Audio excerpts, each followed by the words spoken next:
Delfim Costa, candidato a bastonário da Ordem dos Solicitadores e Agentes de Execução. Passaram já 15 anos desde que se inscreveu na Ordem dos Solicitadores e Agentes de Execução. Gostava de saber mais um pouco de si, sobre o seu percurso profissional. Eu nasci em Barcelos, na terra do galo e de figurado, aquilo que nos caracteriza e que muito me orgulha, e desde cedo comecei a trabalhar na cerâmica. Aos 10 anos, isto para ajudar no sustento da família. Era algo normal. Naquela altura, hoje pode-nos parecer estranho, e efetivamente é, mas naquela altura não era. Portanto, e trabalhava e estudava ao mesmo tempo. Com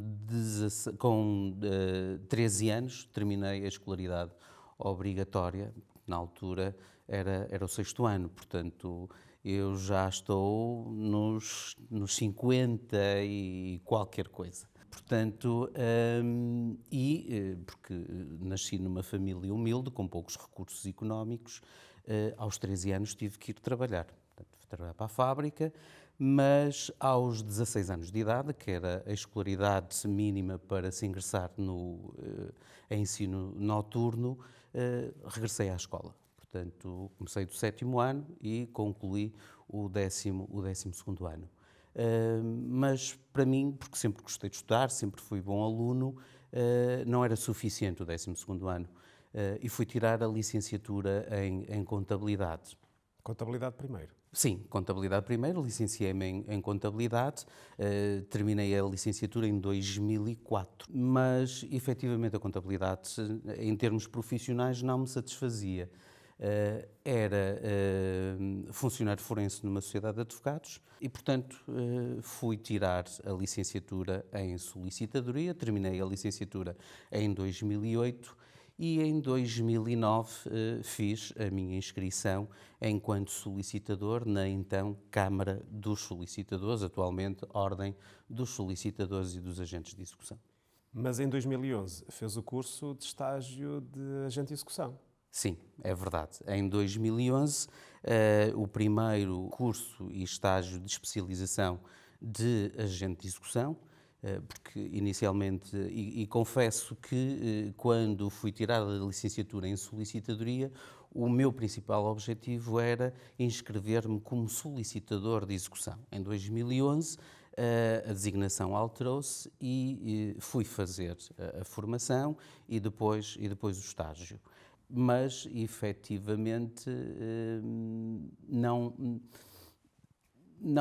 me revia. Depois, na prática, não me revia nas funções de agente. Nunca se inscreveu no colégio de Não, especialidades? nunca me inscrevi no Colégio de Especialidade dos Agentes de Execução. Porque as minhas preocupações, e que hoje, coincidente passados estes anos todos, ainda são as preocupações dos agentes de execução, a questão da livre escolha, portanto, a distribuição, aquilo que me parece que também, dada as funções jurisdicionais do agente de execução, a sua independência relativamente às partes, a possibilidade do execuente substituir sem mais o agente de execução, causava-me alguma preocupação e, portanto, este também foi um dos motivos pelos quais eu atrasei a minha inscrição no Colégio dos Agentes de Execução. Mas até hoje. Até hoje, sim.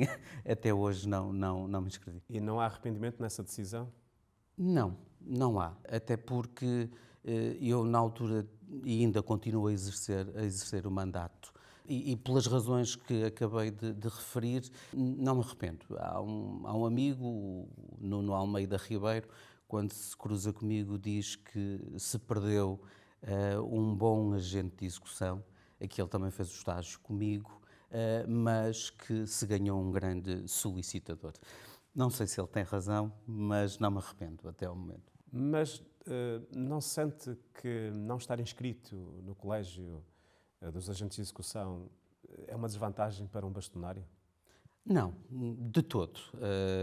Até porque, como acabou de referir, eu fiz toda a formação do estágio, portanto, isso não se perde, esses conhecimentos não se perdem. Portanto, tenho esse conhecimento, essa experiência até prática na fase do estágio com o patrono. Por outro lado, sempre existiu o mandato, quer na ação declarativa, quer na ação executiva, e, portanto, eu tenho que conhecer o processo executivo em si, a sua tramitação. Por outro lado, enquanto bastonário, e esta também foi uma minha preocupação na formação da equipa, dos 3 vice-presidentes que me acompanham, 2 deles são agentes de execução. Além disso, conto com também a presença do presidente do Colégio dos Agentes de Execução, do Conselho Profissional, porque também ele tem assento no Conselho Geral e, portanto, nesse aspecto não me sinto de todo inferior ou não ter as características necessárias para o exercício do cargo de bastonário da Ordem dos Solicitadores e Agentes de Execução. Esse seu amigo disse que perdeu-se provavelmente um bom agente de execução. Possivelmente, não sei. Mas, no entanto, sei que fez um mestrado em solicitadoria. Sim. E que já tem obra feita, Sim, pelo menos academicamente, sim. Já se tornou uma referência no campo da solicitadoria, correto? Parece que sim, mas efetivamente fiz o mestrado em solicitadoria e a minha dissertação versou sobre a titulação, o documento particular autenticado, porque efetivamente é aquilo que me dá prazer trabalhar. O notariado, isto deve-se também muito a 2 pessoas, que foram os meus docentes de registro e notariado, na licenciatura em solicitadoria, o Dr. Virgílio Machado e a doutora Sandra Bretes Vitorino, que da forma como me transmitiram, a forma apaixonada como me transmitiram o registro e o notariado, fez toda a diferença. E efetivamente foi aí que me especializei e é a área que efetivamente gosto mais de trabalhar. É verdade que leva isso tudo muito a sério. Sempre Sim. levou, não é? Sim. Eu tenho aqui uma nota que diz que atualmente também é presidente do Conselho Profissional do Colégio dos Solicitadores da OSAI. E, enquanto tal, já emitiu cerca de 155 pareceres, que são uma referência para os solicitadores. Sim, eu sempre acho que os solicitadores, enquanto juristas, também têm este hábito de pensar o direito e questionar o direito. Eu sempre gostei muito de estudar e ser muito perfeccionista naquilo que faço e nos projetos que abraço. Efetivamente, os cerca de 155, não sei exatamente o número, mas se referiu é porque Sim, efetivamente... 155 pareceres, sim. Sim, eles estão publicados, alguns deles estão publicados no site da Ordem, e é uma forma... foi das coisas que me deu mais prazer enquanto presidente do colégio, do Conselho Profissional do Colégio dos Solicitadores, porque me obrigou a estudar e, por outro lado, também ajudei os meus colegas, os solicitadores, a desempenharem melhor as suas funções. E se efetivamente são uma referência, e vou tendo esse feedback, são uma referência para os solicitadores, esses pareceres, portanto, aquilo que eu vou dissertando sobre o direito, sinto-me satisfeito e já valeu a pena ser presidente do colégio dos solicitadores por isso. Este mandato de presidente do Conselho Profissional é interrompido e há uma marcação de eleições antecipadas. Sim. Porquê é que se candidata desta vez a bastonário e não ao cargo que já detinha? Não dá continuação? É engraçado, já me perguntaram isso várias vezes, porque seria normal, porque o Estatuto assim o permite, fazermos 2 mandatos para o mesmo cargo. Mas deixe que lhe diga o seguinte: em 2022, quando tomei posse como presidente do Conselho Profissional do Colégio dos Solicitadores, eu e a minha equipa, da qual muito me orgulho. Tive uma equipa excelente, que sempre me foi leal, sempre me deu todo o apoio. Nós íamos com grandes expectativas, nós íamos para trabalhar em prol dos solicitadores, tínhamos muita coisa para fazer e de repente percebemos que pouco ou nada iríamos fazer. Porque se olharmos para o artigo 45 do Estatuto, poucas competências os conselhos profissionais têm. E mesmo essas não correram bem. Sim, mesmo essas não correram bem. Aquelas que o próprio Estatuto nos permitia, daí o número elevado de pareceres, pelo menos isso. Estávamos dependentes das delegações de competências que nos fossem atribuídas pelo Conselho Geral e isso acabou por não acontecer. Porque, infelizmente, as decisões no Conselho Geral eram tomadas por três pessoas e eu sempre fui muito fiel aos meus E princípios. não sabiam disso à partida? À partida não. Okay. Todos nós concorremos unidos pelo mesmo espírito e, portanto, era algo que não estaríamos a contar. E, portanto, eu sempre fui muito fiel aos meus princípios e sempre fui muito frontal e quando não concordava com algumas decisões, porque se éramos membros do Conselho Geral não estaríamos lá só para ratificar decisões que eram tomadas por 2 ou 3 pessoas, mas para sermos voz ativa na tomada de decisões. E, portanto, muitas vezes as críticas que iríamos fazendo, ainda que construtivas, eram encaradas como ataques pessoais e, portanto, as coisas não correram bem e acabei por ver o meu trabalho enquanto presidente do Conselho Profissional do Colégio dos Solicitadores a ser, de certa forma, prejudicado e não podermos fazer aquilo que efetivamente tínhamos para fazer. Falamos da CEPAS, que lhe é uma coisa muito cara. Sim. Continua a defender a livre escolha ainda? Sim, continuo. Aliás, a questão da CEPAS foi um dos principais motivos que me fizeram entrar em rota de colisão com o atual bastonário. Eu continuo a defender o que sempre defendi. Eu dei a cara, foi um dos rostos mais visíveis pela luta da livre escolha e que levou à realização de uma Assembleia Geral Extraordinária em Coimbra. Eu continuo a defender o mesmo. E volto a repetir, eu não sou contra a CEPAS. Agora, esta CEPAS não me serve a mim. Esta CEPAS não serve aos solicitadores, não serve aos agentes de execução. Esta CEPAS não serve a ninguém, ou se serve a alguém, serve a muito poucos.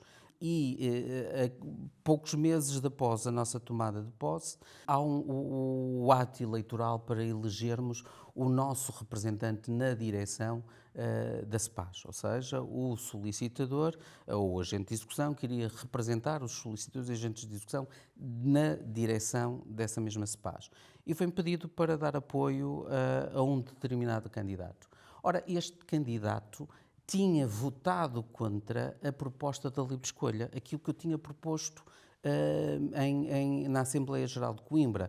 Aliás, chegou a dizer que eu seria louco, que a livre escolha não seria possível.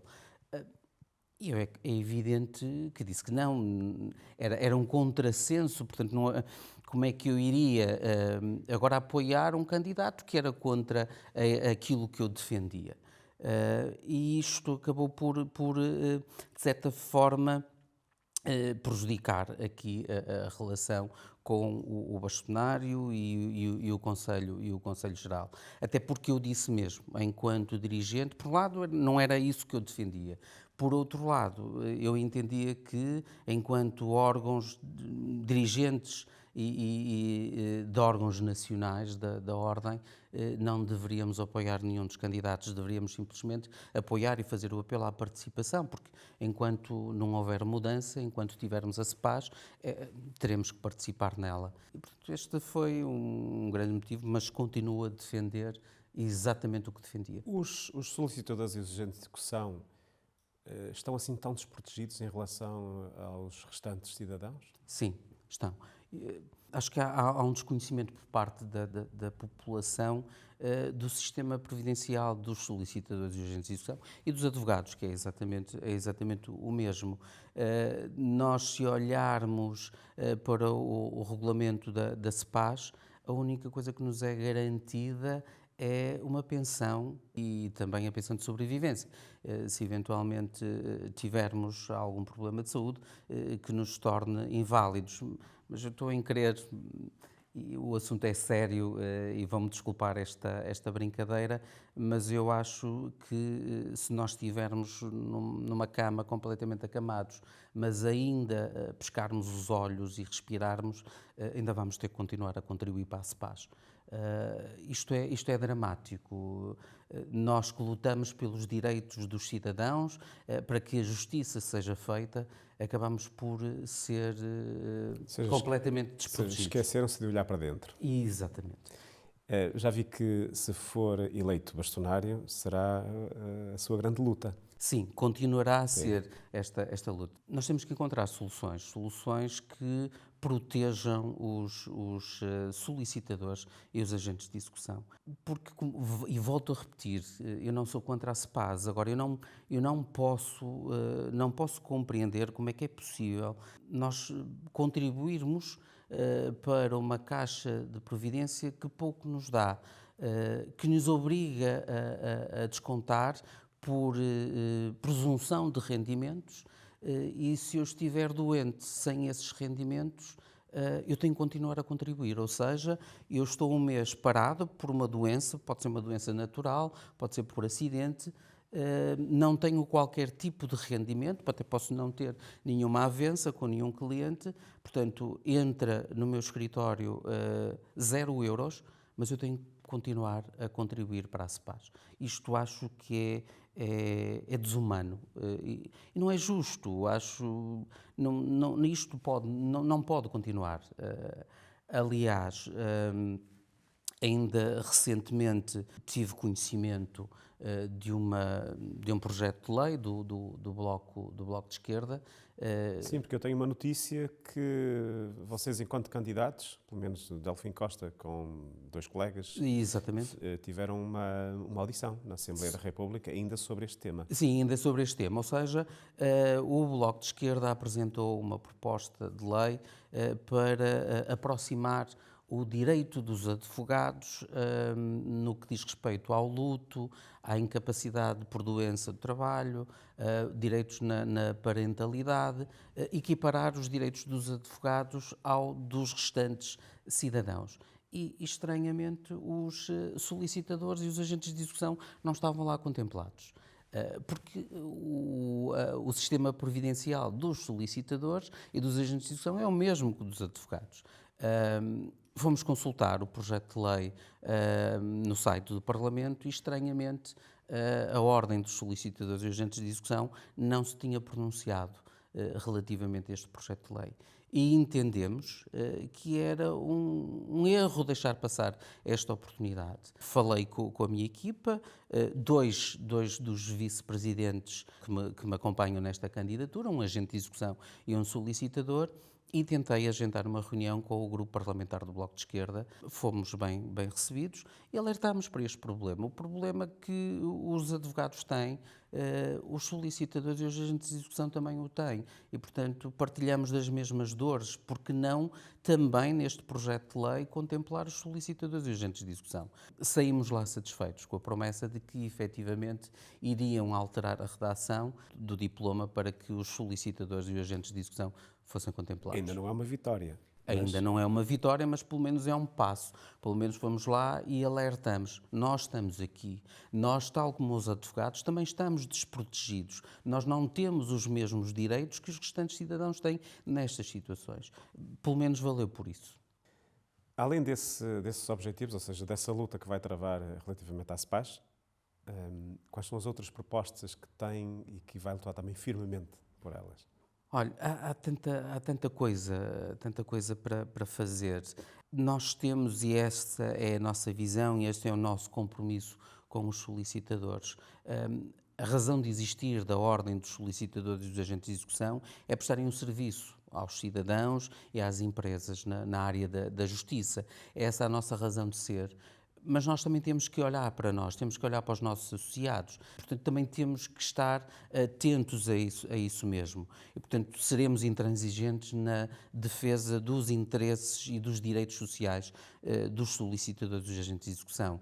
Também iremos estar atentos aos obstáculos que possam eventualmente ocorrer, quer em serviços públicos, quer em serviços privados, no exercício efetivo da profissão do solicitador e do agente de execução. Depois, a nível interno, mas todas as medidas do que nos propomos fazer ou lutar para as fazer, porque há coisas que não dependem de nós, dependem da tutela, de outras entidades, por isso nós dividimos o nosso programa em propostas que efetivamente nós vamos cumprir, nos propomos a cumprir, e outras que nos propomos a lutar por elas. E uma das que para nós também é premente é a questão da redução das cotas. Os solicitadores e os agentes de execução são aqueles que pagam as cotas mais altas de todas as ordens profissionais, porque assim está no Estatuto. Houve recentemente... É um assunto que se discute há quanto tempo? Sim. Há quanto tempo é que se discute a redução das cotas? Desde sempre. Desde sempre. E, portanto, as direções anteriores têm-se refugiado no Estatuto, na letra da lei do Estatuto. Recentemente houve uma tentativa da realização de uma Assembleia Geral extraordinária para discutir esse assunto ou bem ou mal, não é isso que está aqui em causa, nem é esse o propósito de eu estar aqui hoje, não se realizou, fundamentada num determinado parecer, do qual eu não concordo na sua totalidade. Agora, porque eu acho que há margem de manobra para podermos reduzir as cotas. Seria populista e até ideal para a minha candidatura chegar aqui e dizer no primeiro mês de mandato ou nos primeiros 6 meses vamos reduzir as cotas. Mas é possível?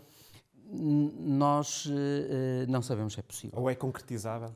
Não sabemos. Eu penso que, olhando para a letra da lei, é possível. Agora, nós temos contas chumbadas, portanto, as contas do exercício de 2023 foram chumbadas. Eu, neste momento, não obstante de ser membro do Conselho Geral, não sei como é que estão as contas. Até podem estar muito bem.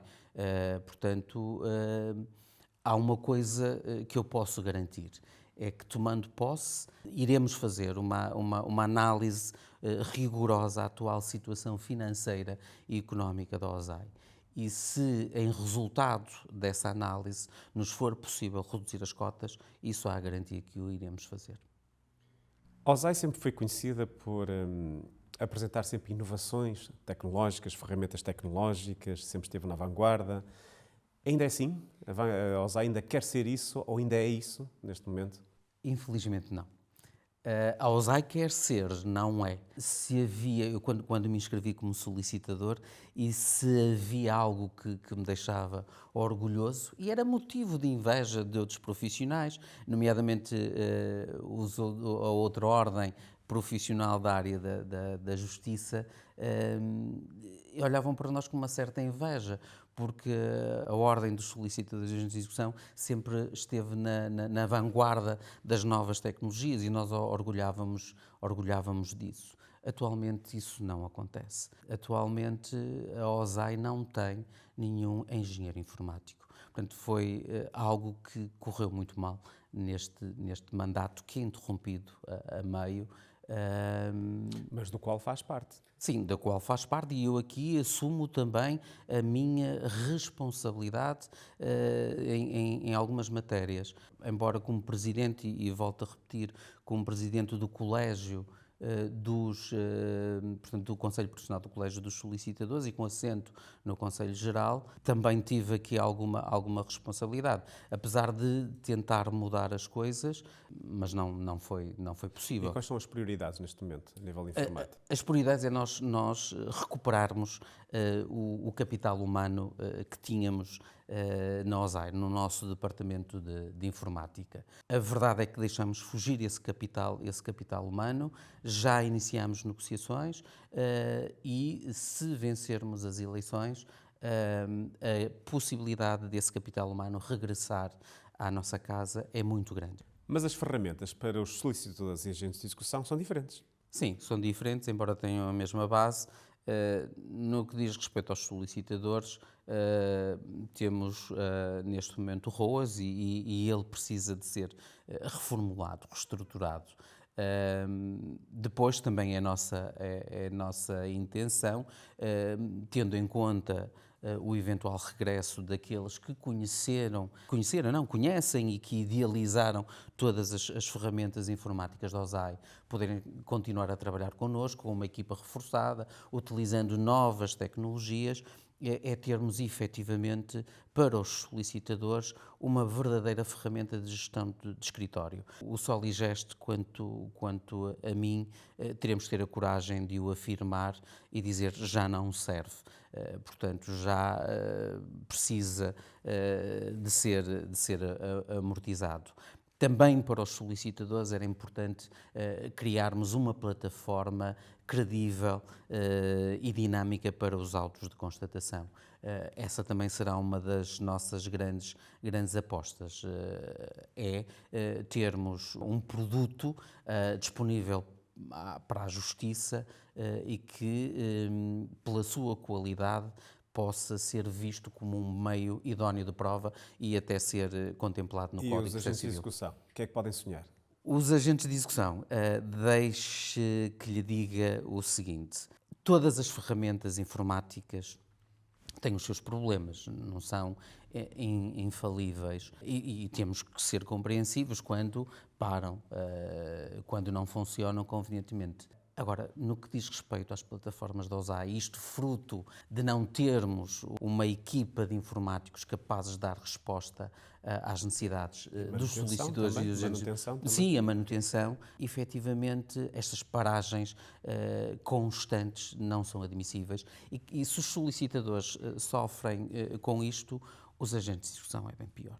Ou seja, a OSAI não consegue dar resposta neste momento? Não tem conseguido dar resposta. Não tem conseguido porque não tem, depende de terceiros, de entidades externas para resolver os problemas. Quando há uns anos atrás tínhamos esses engenheiros informáticos que estavam nas instalações da Ordem e de imediato davam resposta. E isso reflete-se no dia-a-dia? Isso reflete-se no dia-a-dia, nos constrangimentos. Os agentes de execução não conseguem trabalhar, não conseguem tramitar os seus processos. Como disse, com este capital humano que queremos recuperar, queremos, além de o recuperar, reforçar com as novas tecnologias que temos à disposição. Seremos capazes de fazer a manutenção do CISAI e, paralelamente, começar a desenvolver uma nova ferramenta que será alternativa ou irá depois ser reintegrado o atual sistema que temos. Portanto, ou seja, soluções concretas. Exatamente, soluções concretas que pretendemos para os agentes de execução, para que possam tramitar e vamos fazer um esforço para que as paragens sejam o mínimo possível. Não podemos dizer, não vai haver paragens, isso é algo natural de qualquer sistema informático, como disse, mas iremos tentar diminuir ao máximo essas mesmas paragens. Iremos introduzir, essa é a nossa ideia também, introduzir no programa, portanto no CISAI, novas funcionalidades, nomeadamente o controle da penhora de salários bancários, de créditos fiscais. E por falar em créditos fiscais, é incompreensível como é que ainda não se restabeleceu a interligação da nossa base de dados, do CISAI, com a AT, portanto, para fazer as consultas na base de dados da AT. Portanto, isso tem que ser recuperado rapidamente. A informática tem sido um problema para os agentes de execução, mas creio que não será esse o problema maior neste momento. Há outros problemas para os agentes de execução. Como já referi no início, uma das preocupações que eu tinha e que me levaram a não fazer a inscrição no Colégio dos Agentes de Execução é a questão da livre escolha por parte do execuente, do agente de execução, ou versus a livre distribuição. A questão da congentação dos processos executivos. A questão do arquivo, por exemplo, que é dramático, um agente de execução, porque quer, ou porque tem necessidade, por doença, cancelar a sua inscrição, a questão do arquivo é muito complicado. E, portanto, queremos reformular todas estas questões relativamente ao arquivo, ao regulamento do arquivo, retirar do regulamento do arquivo aquilo que excede, que transcende o que está previsto no Código do Processo Civil. Queremos estar ao lado dos agentes de execução nestes momentos e ajudá-los e não a complicar a vida deles.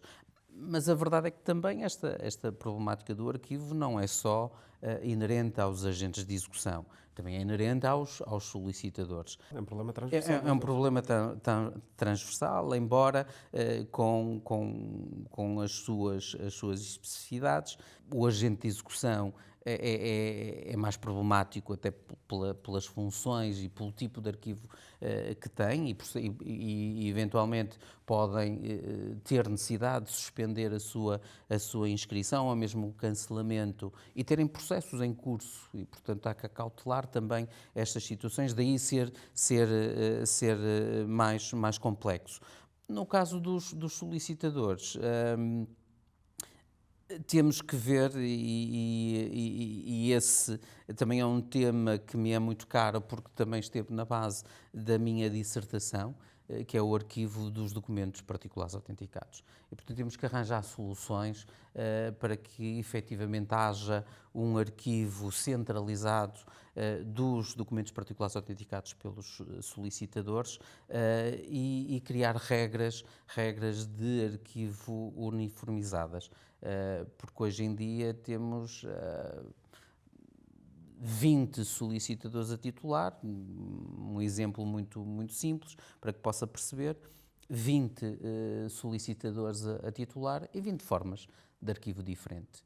E, portanto, há que unificar também dando um sinal portanto, aos cidadãos de que se fizerem um documento particular autenticado junto de um solicitador em alternativa à escritura pública do notário, a segurança jurídica é exatamente a mesma. Temos que dizer, e se o solicitador, entretanto, encerrar o escritório, como é que eu depois pretender uma certidão do documento particular autenticado de uma compra e venda, por exemplo, de uma partilha, onde é que eu vou encontrar? Teremos que encontrar soluções para isto.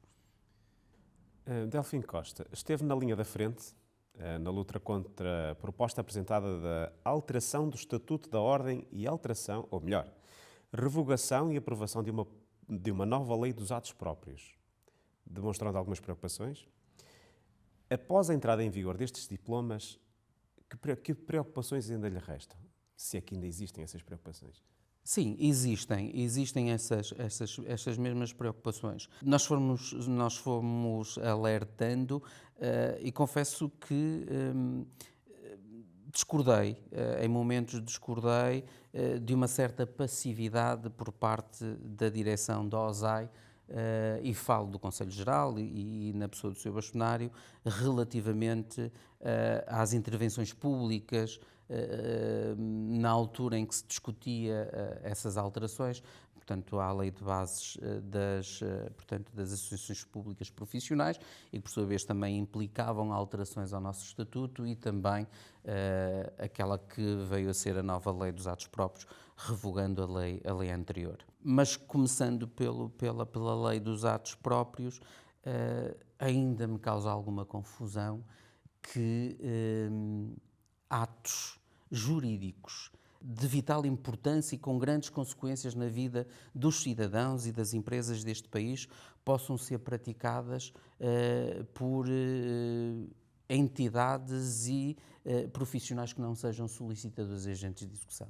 Aqui está em causa é a vida e a segurança de muitos negócios jurídicos, enquanto nós, profissionais, temos um estatuto, temos um código deontológico que temos que cumprir, temos um seguro de responsabilidade civil se eventualmente no desempenho das nossas funções falharmos, não propositadamente, mas porque aí já entraríamos noutros campos, na responsabilidade criminal, e vamos excluir essas situações, e temos um Conselho Superior que nos fiscaliza e, portanto, estamos sujeitos a todo este escrutínio e o Estado veio liberalizar isto tudo, veio permitir que entidades e licenciados em Direito, com todo o respeito, possam praticar esses atos em concorrência direta com as profissões reguladas, nomeadamente os advogados, solicitadores e agentes de execução.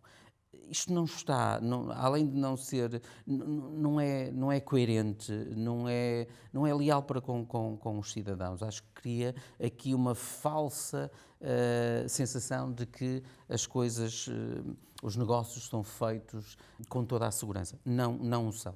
Seguramente não o são.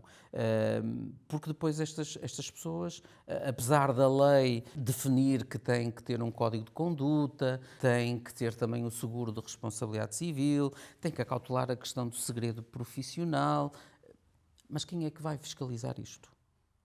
Quem é que vai controlar? Isso não está definido. Isso está de forma genérica na lei, mas qual é a entidade que vai?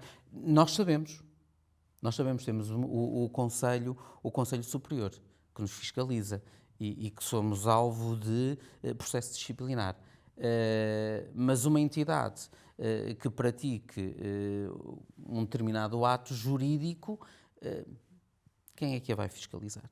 Quem é que lhe vai impor um processo disciplinar, portanto, e aferir da sua responsabilidade civil? E, quiçá, até criminal. E depois temos a questão do Estatuto.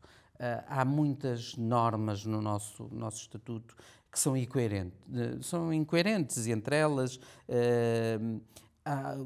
a própria estrutura da OSAI é uma estrutura pesada e que deve ser revista. Portanto, acho que perdemos uma grande oportunidade de olhar e fazer uma revisão profunda do nosso Estatuto. Isso é urgente fazer. Há uma coisa que garanto aos solicitadores e aos agentes de execução.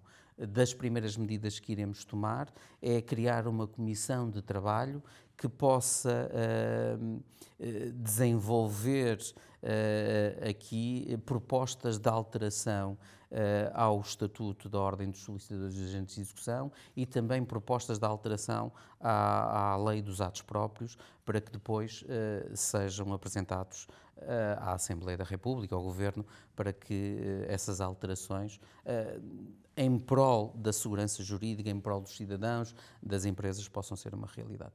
Depois de todas essas propostas que nos expôs, como é que vê o futuro da OSAI? Ou seja, o futuro dos solicitadores e dos agentes de execução?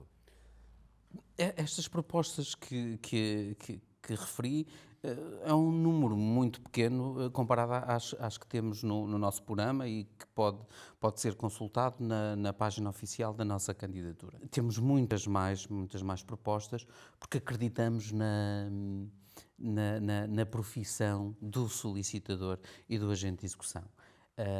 É evidente que ainda falta fazer muito, falta conquistar muito, falta para os agentes de execução conquistar a ação executiva dos processos administrativos. No caso dos solicitadores, falta alcançar a efetivação do apoio judiciário, o aumento da alçada na ação declarativa. Mas a questão também do técnico de cadastro para os solicitadores.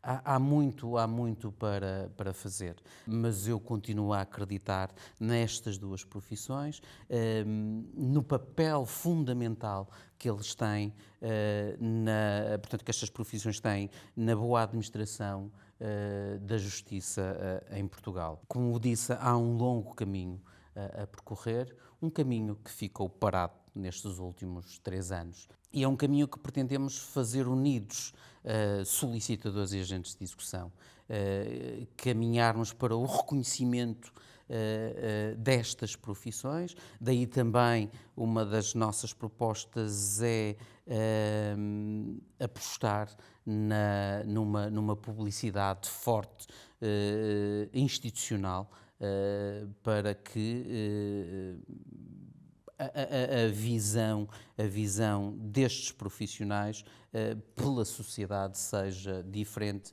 seja de reconhecimento. A percepção dos cidadãos para a que função. seja diferente do que é atualmente. Exatamente. Portanto, para que os cidadãos tenham noção de que, efetivamente, nós estamos aqui para servir, E da para servir a importância justiça. desta classe. Exatamente, e da importância desta classe. Mas também não podemos esquecer de olhar para nós. Nós queremos uma ordem que esteja ao lado dos seus associados. Uma ordem que nos ouça, que esteja disposta a fazer este caminho connosco e a ajudar-nos nas nossas dificuldades. Essa mudança e aquilo que pretende e a oportunidade para fazer essa mudança toda, sente que está próximo? Sim. Dezembro, dia 6 de dezembro. Sente isso com o coração ou com a cabeça? Sinto com o coração. Quem me conhece sabe que eu sou orgulhosamente solicitador. E encarei este desafio de ser o próximo bastonário da Ordem dos Solicitadores e dos Agentes de Execução com responsabilidade. E nós precisamos efetivamente desta mudança. E o dia 6 de dezembro poderá ser o marco desta mesma mudança, do renascer de uma esperança de que efetivamente a OSAI terá uma direção e os solicitadores terão uma direção do seu lado, solicitadores e agentes de execução. Repare que e muitas das vezes quando fala em bastonário, quando fala naquilo que quer fazer e naquilo que poderá fazer e aquilo que quer alcançar, fala muitas vezes em nós, quando na verdade está a falar no bastonário. Porquê que usa sempre o nós, quando fala, ou seja, do cargo de bastonário? Eu não estou sozinho. E o bastonário sozinho não é absolutamente nada. Por outro lado, eu sou solicitador. Eu também faço parte desta ordem, também faço parte dos associados e eu também quero esta mudança, eu também anseio por esta mudança. O cargo de bastonário é um cargo, alguém tem que o ocupar, alguém tem que tomar a liderança. Propus-me a isto e acredite que carrego todos os dias o peso desta responsabilidade. Porque além de desejar esta mudança, além de querer contribuir para esta mudança, eu não quero decepcionar nem defraudar as expectativas de quem confiou em mim, de quem acreditou em mim. E como disse, eu não estou sozinho. Eu tenho uma equipa e confio no caráter e na competência das pessoas que decidiram abraçar este projeto de criarmos uma ordem unida. Esta decisão de se candidatar a bastonário e a possibilidade de largar a vida tranquila que tem, ou seja, que não é tranquila, mas como professor universitário creio que não é tranquila, é sempre muito trabalho e muita responsabilidade também, e também deixar a tranquilidade da vida profissional de solicitador para abarcar esta responsabilidade tão grande que é ser bastonário. Existe essa possibilidade no horizonte de ser bastonário. Isso também não lhe provoca medo? Não me provoca medo. Eu sempre fiz voluntariado. Nunca fui de estar sentado Sabe bem, tenho esses medos, mas são poucos, porque sempre tive uma vida profissional e social muito agitada. E como lhe disse, eu encaro este desafio com uma missão e com a responsabilidade de continuar o legado passado. Se no passado todas as coisas foram bem feitas, não foram, mas muitas coisas foram muito bem feitas. Se eu vou fazer tudo bem feito, possivelmente não. Vou tentar não falhar, mas eu prometo que vou falhar, porque é humano. Mas não o farei de forma deliberada. Eu assumo esta responsabilidade. Eu hoje, se tenho orgulho em ser solicitador e se tenho uma ordem e se faço parte desta ordem, é porque no passado alguém também disponibilizou do seu tempo para isso. Vou ter que articular toda a minha vida, mas como disse, eu não estou sozinho e, portanto, o bastonário representa a ordem, representa, e eu acredito e eu confio nos solicitadores e nos agentes de execução e acredito que serei o próximo bastonário e terei uma equipa comigo a trabalhar. E confio plenamente no caminho que vamos fazer juntos. E agora uma pergunta mais complicada de responder, creio eu. E se não for eleito?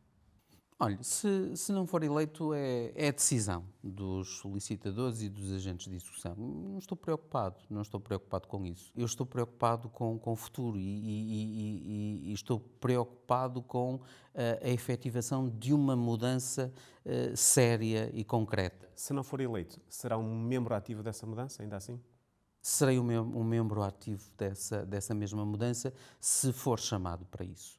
Portanto, está disposto? Eu estou disposto a colaborar com a direção que for eleita nas próximas eleições da OSAI.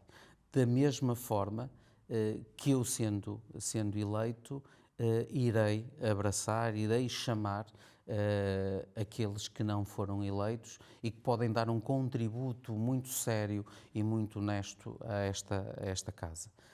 Portanto, com isso podem contar. Se for eleito, está preparado para ouvir? Claro que sim. E aceitar soluções e ideias de todos os quadrantes? Claro que sim.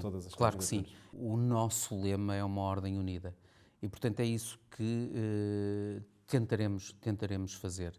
Porque o facto, e como eventualmente deve saber, são 4 candidaturas. E com 4 candidaturas haverá seguramente gente muito válida e com muito para dar nestas 4 candidaturas. E seria um erro desperdiçar o conhecimento e a competência destas pessoas que eventualmente poderão não ser eleitas nestas eleições. E, portanto, temos que chamar essas pessoas. Aliás, e não está no Estatuto, e é algo que nas alterações estatutárias que temos intenção de sugerir, é criar reuniões alargadas, ou seja, aquilo que nós chamamos no nosso programa as sessões plenárias de âmbito alargado. Aquelas decisões que são de vital importância para a vida dos solicitadores e dos agentes de execução, até para a própria vida da OSAI enquanto instituição, todas estas decisões, estas matérias, devem ser discutidas de forma alargada, ou seja, nós pretendemos, apesar de não estar previsto no Estatuto, reunir 3, 4 vezes em plenário, uma sessão plenária, todos os órgãos, todos os eleitos, para que essas decisões sejam tomadas com o maior consenso possível. E é evidente que nas várias comissões, porque como disse, há muito trabalho a fazer, há muito caminho a percorrer, as pessoas para trabalharem, para darem o seu contributo, para ajudarem esta casa a crescer, não têm que ser órgãos, não têm que ser membros dos órgãos, podem ser chamados, e eu espero que irão ser chamados, se eu for eleito bastonário, e espero que estejam disponíveis para trabalhar, para dar o seu contributo, da mesma forma que eu, não ganhando as eleições, também estarei disponível para trabalhar com quem for eleito e se entender. Mas eu sinto que está aí muita confiança.